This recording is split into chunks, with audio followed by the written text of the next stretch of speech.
Nathalie Duny, bonjour, ravie de vous retrouver ici. Nathalie, quelques actus à nous donner aujourd'hui? Oui, bonjour Vanessa. Alors, quelques actus. D'abord, la surtaxe sur les résidences secondaires. Cela concerne donc les propriétaires qui détiennent une résidence secondaire dans les zones dites tendues.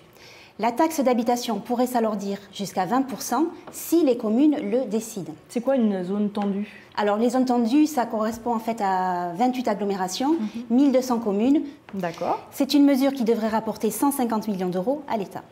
Donc c'est effectivement important. C'est important. Au changement. Pas une très bonne nouvelle pour les propriétaires, mais bon, c'est comme ça. Donc il y en a qui font la tête et puis d'autres qui ont le sourire. Voilà. Autre info sur les détecteurs de fumée.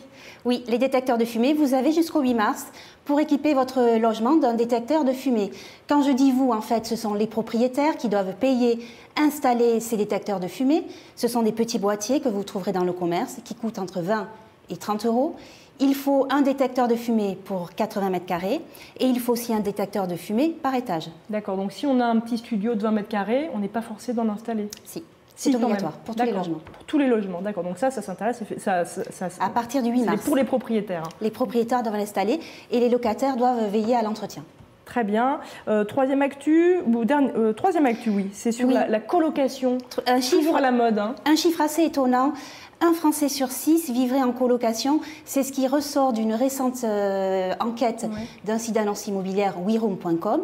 C'est un mode de vie donc, qui séduit les jeunes, on s'y attend, mais pas que les jeunes, ça séduit aussi les personnes actives et les seniors. C'est incroyable. En même temps, peut-être pas si incroyable que ça, vu parfois les prix des loyers. Exactement, pas si incroyable que ça. Villes, parce que partager un logement, cela permet de réduire les coûts, mais cela permet aussi d'échapper à la solitude et de bénéficier d'un logement plus grand.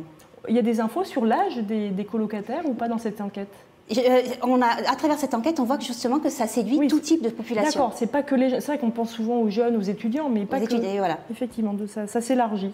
Alors, dernière info quand même sur les taux de crédit. Toujours les taux de crédit, ça c'est toujours la bonne nouvelle. Ils sont extrêmement bas. Endettez-vous, ça vaut le coup, c'est ce qu'on pourrait dire. 2,38%, c'est la moyenne des taux fixes hors assurance ce mois-ci. Alors, profitez-en si vous avez un projet immobilier, car il pourrait remonter en 2015, notamment au second semestre.